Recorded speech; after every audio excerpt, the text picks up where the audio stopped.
Well, good day, folks, and welcome to the Gold Coast Waves. And today we have the absolute pleasure to be talking with multi-talented country music singer Sonny Thurnall. How are you, Sonny? Hey, I'm doing just fine, Tim. Hi, everybody. Well, that's wonderful. What got you into music, Sonny?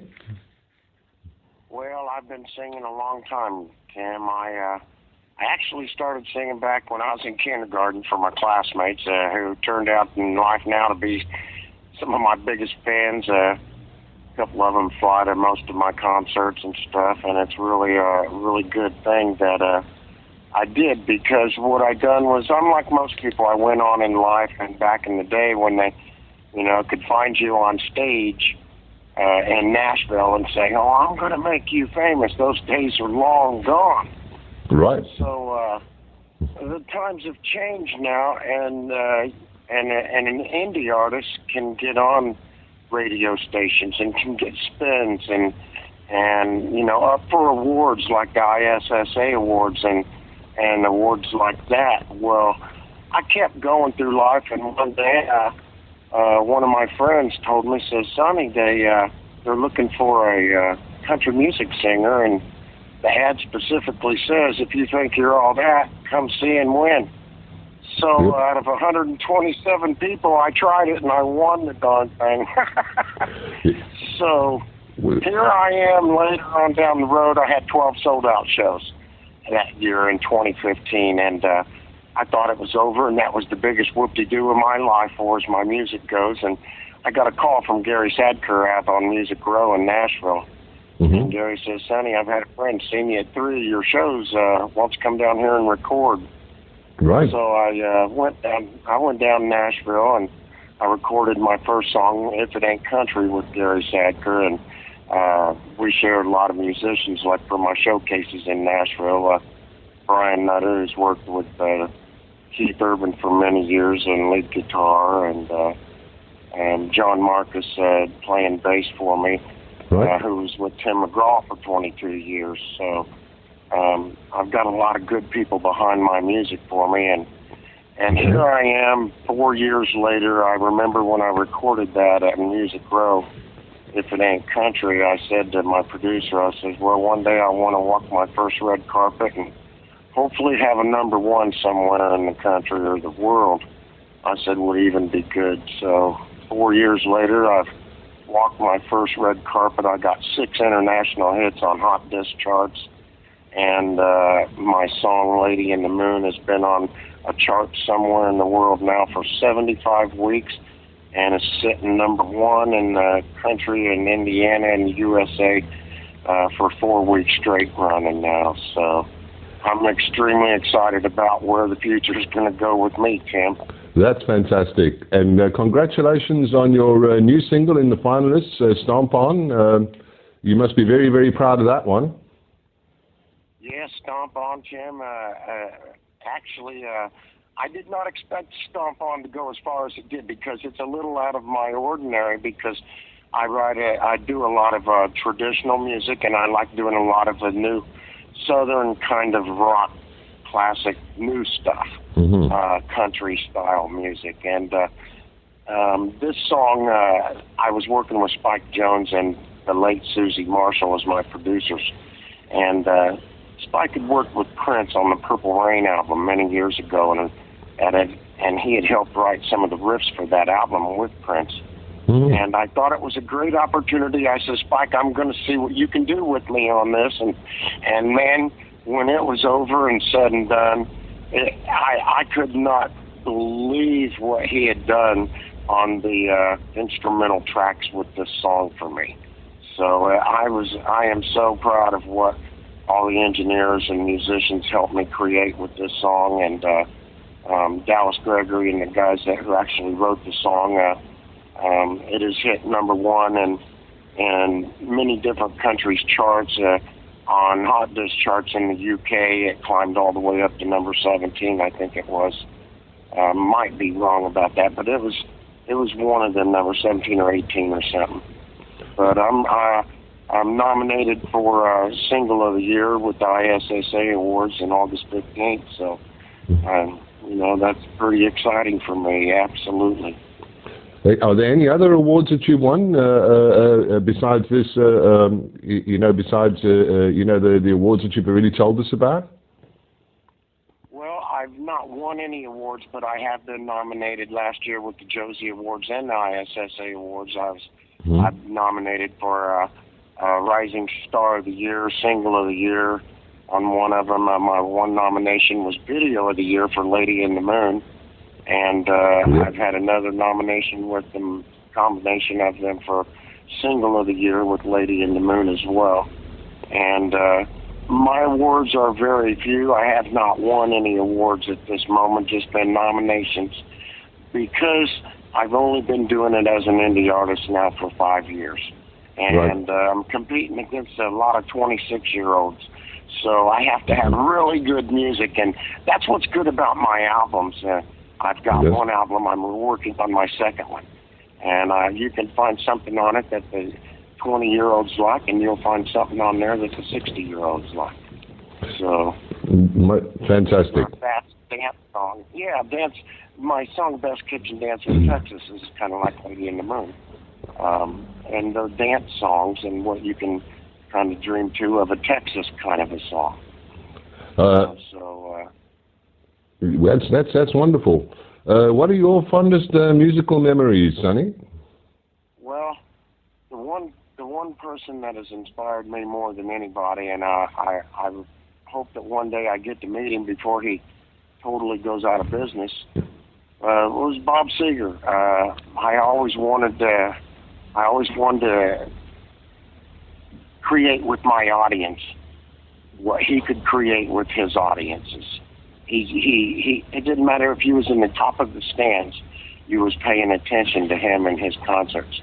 And that's what I try to do. I try to get my fans at my shows involved in it and to sing along with my songs, and I tell my stories throughout the way of, how I got to where I am and stuff. Yep. So Bob Seger was probably one of mine. And then, of course, in country music, I like listening to, the old country. And then all of a sudden, a group come out called Alabama. Right. And totally changed what country music was. Mm-hmm. I'm a very big Alabama fan, and Alan Jackson and Garth Brooks. Yes. Those guys, Travis Tritt. I love their old music. Do you teach music at all, Sonny? Well, no, I don't really teach music, as I have a lot of the artists over here, do ask me for advice on little things, because I know so many of the indie artists throughout Nashville and on social media sites and stuff, and I've done so much along the way to get to where I am, and there's some artists out there that I have open for me who are very young, not much experience on stage, and I've actually helped coach them through how to be more presentable and be yourself on stage, and not just stand there and sing a song and look pretty, because your fans want to see you enjoy what you're doing. So I hope that I'm a big inspiration to a lot of them that I've helped, show up on stage and be a little better at what they're doing. Yes. In today's music. So. Yep. Do you have any favorite venues, music venues, that you've really enjoyed playing at? Well, actually, yes. There's a couple big places I've gone to. Woody's down in Ellington, Florida. They have a really big show, really good concert and stuff there. I've also been down in the Dallas-Fort Worth area in Texas, and nothing like the Texan fans. Well, my song Best Kitchen Dancer in Texas was kind of like a George Strait two-step song, and it went over big time on live streaming down there. So I really like Billy Bob's down there in the Fort Worth area on the Strip and stuff. Those were some of my best memories that I would love to go back and do another show at one day. Yep. Just going back to the past, when did you first learn to play drums and guitar? Because I know you play both. Yes, I do. I started playing drums actually in 8th grade. I had never played any instruments, and I always wanted to. and that progressed to where I become a very good drummer. I wound up graduating my high school, helping to win 36 medals, 12 plaques, 13 trophies. And I had a very big awards back when I was in school many years ago. Yep. And it helped me to grow and know that I wanted to be a musician. So throughout life, I can pick up any instrument now and get something out of it, even a fiddle, a banjo, a flute. It doesn't matter what it is. I can play kind of my own music on it. I can't read everybody else's music, but I can kind of play any instrument there is and play along with people to a point. So I'm not that kind of a talented musician who can literally write music for every instrument. But that being said, on all my songs, on my entire Hell to Pay album and my new songs, Warm Tears, Cold Beers, and Who Needs Whiskey, I created all the instrumental tracks with them, right with the recording musicians. Like Lady in the Moon was written by Teresa Sawyer, and Stomp On was written by Dallas Gregory. Well, when we got in the studio to record those, I looked at Brian Nutter and I says, I don't like the way this song in the demo starts. So I kind of showed him a little and told him a little how I thought it sounded, and even with the bass player, and they went into the studio rooms and gave me exactly what I was looking for. I couldn't have asked for better. So between me and the musicians that recorded, I kind of came up with all the instrumental tracks for all my songs. That's amazing. When you're writing music, where do the ideas come from, and what are your strategies? Well, I don't really write my own music. I am co-writing right now with a Michigan producer of mine, Eddie Tabbitt from the Eddie T Band. He's with Hometown Hits up in Davidson, Michigan. And the songs that I've recorded, Stomp On, I go through hundreds of songs sent to me by very famous songwriters like Nancy Peacock and Corey Barker down in Nashville. Nancy wrote one of Carrie Underwood's songs, and Nashville, Tennessee Songwriters Association. When I go to record, they all send me these songs, and I try to find a song that goes along with something in my life, something that I can close my eyes to and say, oh, yes, that's me. And I turn it into me in that studio. Okay. And I change it around to where the demo was totally different, but that's how I find my songs, on a past experience of what sounds good today. Do you have any upcoming shows you can tell our listeners about? Yes, I'll be in the Detroit, Michigan area in a town called Ypsilanti, Michigan in the USA for Labor Day weekend. I think it's, without having the book here in front of me, Labor Day weekend, that Saturday night. I think it's September 3rd. I'll be up there from 6 to 9 o'clock at night. The Eddie T Band will actually be opening for me there at that show. And you can find all that information of where we're going on that online. We're also scheduled for a show at I think September 27th back in Woody's in Ellington, Florida. And then we're back up in Indiana and Avon, Indiana at the Whiskey Bit Lounge for our end of tour this year for our Christmas concert. So like most artists, Tim, I've canceled 9 shows this year, and it's been hard making it from show to show because we had one scheduled for next weekend. And it was a great big show. We was expecting almost 3,000 people, and it got canceled last Friday. And oh my gosh, I was working up a good production for that one. We had Jennifer Malott that was going to open for us, and she's up for 3 or 4 awards with the ISSA this year, and I had Billy Shields that was going to join us on keyboards, and he had played with the Toller Brothers, who were with the Allman Brothers for like 22 years. So I had some great people coming, and when I have a show, I don't just have 5 guys up there jamming. I present an entertaining show with me and my bands. I bring a local band with me that everybody knows. And then I try to bring a couple of the rising stars out of Nashville with me, you know, so that it just helps everybody out. And that's what I like doing, is helping out the other artists. So if I can give them an hour slot in my 4-hour slot, then, you know, that's just what I love to do. You know, I'll help them out too. Well, that's very nice of you. That's very, very good of you. I'm glad to hear that. Is there anybody that you haven't collaborated with yet that you'd most like to collaborate with in the future? Oh, yeah, of course. All of us indie artists have those kind of dreams. If you don't, it makes me wonder what you're dreaming about. Yeah.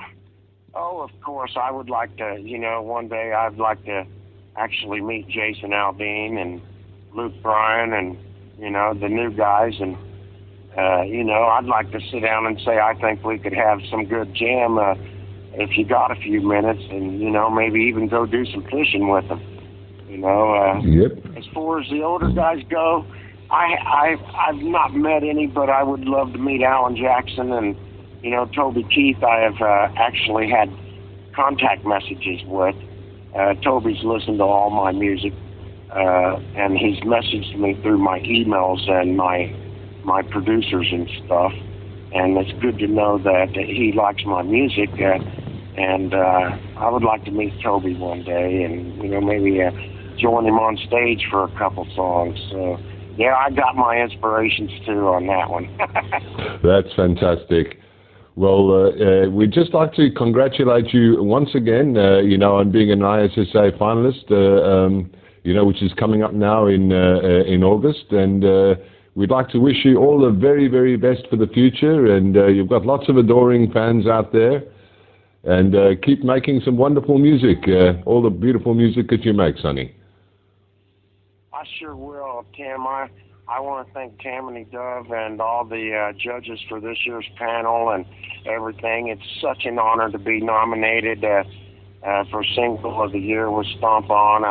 I've got some terrific other artists that are into that nomination as well.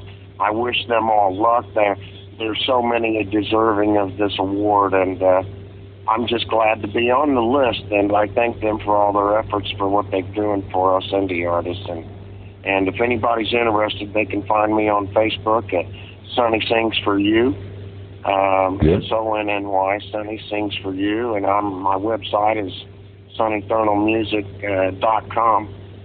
So I'm pretty easy to find on any social media site. So on behalf of Oya Wilson and myself, we'd like to thank you very, very much for coming on to the Gold Coast Waves Entertainment today and being so kind as to being interviewed by us.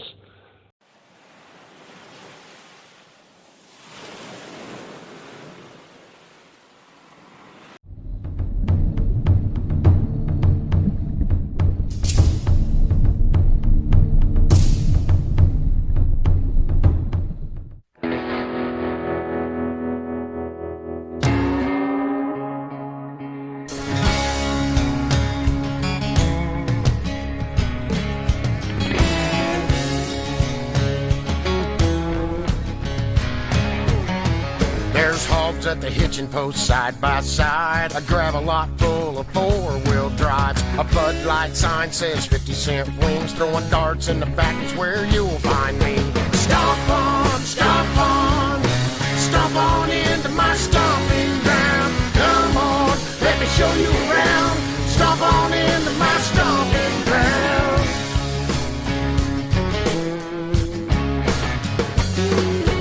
Mike behind the bar knows everybody's drink. Becky's showing off a brand new ring. My second cousin Riley plays bass in the band. They're about to go on, let's find a place to stand. Stomp on, stomp on, stomp on into my stomping ground. Come on, let me show you around. Stomp on into my stomping ground.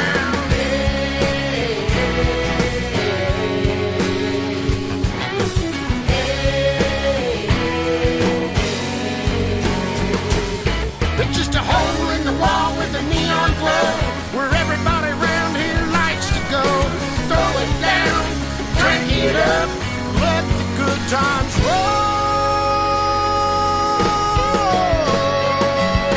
Yeah.